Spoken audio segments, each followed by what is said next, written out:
What you say, ladies and gents, it is your boy BucketHatSam, and yes, we are back again today for another video. Today's video is a slightly different style of video. I want to talk about Nketiah and all the stuff that's going on because he's really in the news at the moment, especially after his hat-trick against Sunderland in the EFL Cup.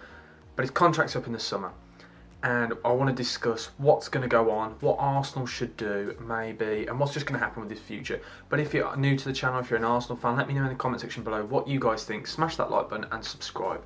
But yeah, let's get right into it. So Eddie Nketiah is now 22 years old and his birthday is in May. And I think that is huge when you discuss this, because if he is to leave on a free, because his contract is up in the summer, he's been turning down long-term contracts, supposedly, that BucketHatSam has said in the press that he's part of the big project and they've offered him contracts, but Eddie Nketiah wants first team football, so he wants to move elsewhere. And the fact he's born in May is huge, because he can sign a pre-contract in January to foreign sides across Europe. On January the 1st, he's able to sign pre-contracts. But if he's to leave in the summer on a free, he will be 23 years of age, meaning the club will get no compensation for him. Because obviously, if you're under 23 and you go on a free, you'll get a compensation and it will go to a tribunal and a fee will be set and they will get some money, whereas Arsenal will get no money. So do I really believe Arsenal think Nketiah is part of the big project? I don't know. Or are they going to try and just get some money? This is the thing. Personally, I don't think Arsenal should try and give him a contract. I believe they should just let him go in January and try and get a cut price fee for him.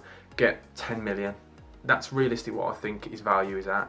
I don't understand why you'd offer him a big contract if you are going to sell him, because quite clearly he's not in the long-term plans. He's 22 years old and he's still not a first team regular. He's still not a first team regular. We are how many games in? I was about to say, we are 19 games into the Premier League this season and he has only played three appearances. Quite clearly, he's not in these long-term plans that Arteta said. So why would you offer him a big contract? We've seen this is what they've done with players in the past, where we look at Aubameyang, Ozil, they offer them big contracts and then they don't play, it doesn't work out. I think Arsenal should just take a leaf out of another club's book. Get rid of him, sell him at a cut price fee, cut your losses short like Tottenham did. I know they're not going to like me comparing Tottenham and Arsenal, but they did with Eriksen. They sold him at a cut price, he quite clearly wanted to leave, they got rid of him, off the books. Then you're not paying the wages and it frees up space for other players to come in, because quite clearly they don't value him that highly. They can't do. I know people might say, oh yes, he scored a hat-trick against Sunderland. With all respect, it's Sunderland.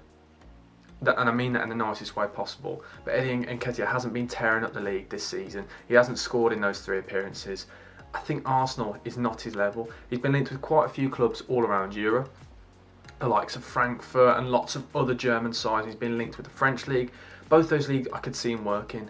He is a very good striker, and what I really like about him, I want to just praise him here because I know I did just sound like I was slagging him off. I think he's a very good player. You aren't England under 21's top goal scorer if you're a bad player. He is a very good player. And the thing is, he operates in that, not even in the final third. He's just a tap. He's not a tapping merchant. Again, that sounds like I'm slagging him off. He is a goal scorer. That is his thing. He operates in that penalty area. That's all he does, and he's amazing. When he's in there, he reminds me a bit of Hernandez, because he was class at Man United and West Ham and Real Madrid and other clubs he's played at in his time. Because what he does, he operates in that penalty area. He doesn't offer much, he doesn't link up play, but if he's got the ball in that penalty box, he most likely will score. His positioning is class. He's tenacious, he loves a challenge, he flies in, he presses defenders. I really like him as a striker, but I think Arsenal is just a bit too much of a... I think he's not good enough and he's not cut out, especially for this Arteta style of play, where they're trying to play expansive football, building from the back. That's where I think a player like Lacazette is more suited, because Lacazette is very good on the ball and he can hold up play, bring other players in, whereas Nketiah brings you goals. And I know when I'm saying that, it sounds like it's not a problem only scoring goals. That's what you want your striker to do, but I don't think Arteta wants that. Arteta wants a striker who gives you more than just that penalty box merchant. I think that's what I'm trying to say. He's a very good striker. I really like him. And the clubs that are linked with him, I've written them down here, is West Ham, Palace and Brighton. And one I can't see working is Brighton, because Brighton play a similar style of play to Arsenal. It's that expansive style of play, moving it up, getting the striker to bring in other players. I just don't think Eddie Nketiah is that kind of player, and he wouldn't fit to that system. Whereas West Ham and Palace, I can see him really working. Especially, at Palace, because the wingers they've got at that club are class. Eberici Eze will be back and he sometimes plays on the wing. Michael Olise, Jordan Ayew, Zaha. I tell you now, he would fit that Palace side so well, whipping those balls in, because if balls are in that box, if you feed it to him, he will score. We saw that against Sunderland. Yes, it's Sunderland, as I keep saying, but it's still a hat-trick. He scored 5 goals in 3 games in the EFL Cup. He's a goal scorer. And West Ham are desperate for a striker. So 10 million at the end of the day. They're a Europa League side. They need backup. We've seen this. We saw this against Tottenham last night in the Cup.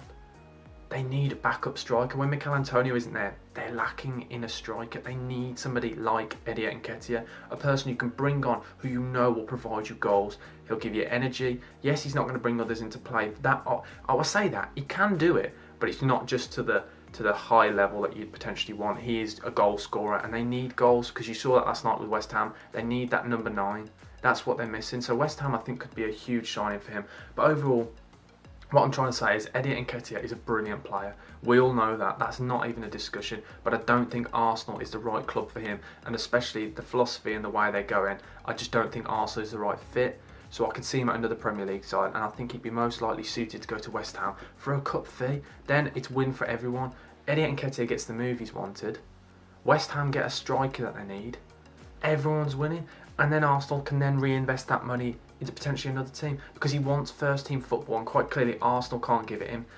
Arteta keeps saying we want him in the project, but how would you feel wanted if you've only made 3 appearances all season? I get that it's probably because as well of the contract negotiations. You're not going to play him and give him what he wants. It's just a bit of a mess. I think they should cut their losses now rather than losing him in the summer for a fee of nil point. They need to get the cash for him. It's a no-brainer for me. But yeah, guys, let me know what you guys think in the comment section below. Hopefully you've enjoyed the video. Thank you for watching. BucketHatSam over and out. Thank you. Goodbye.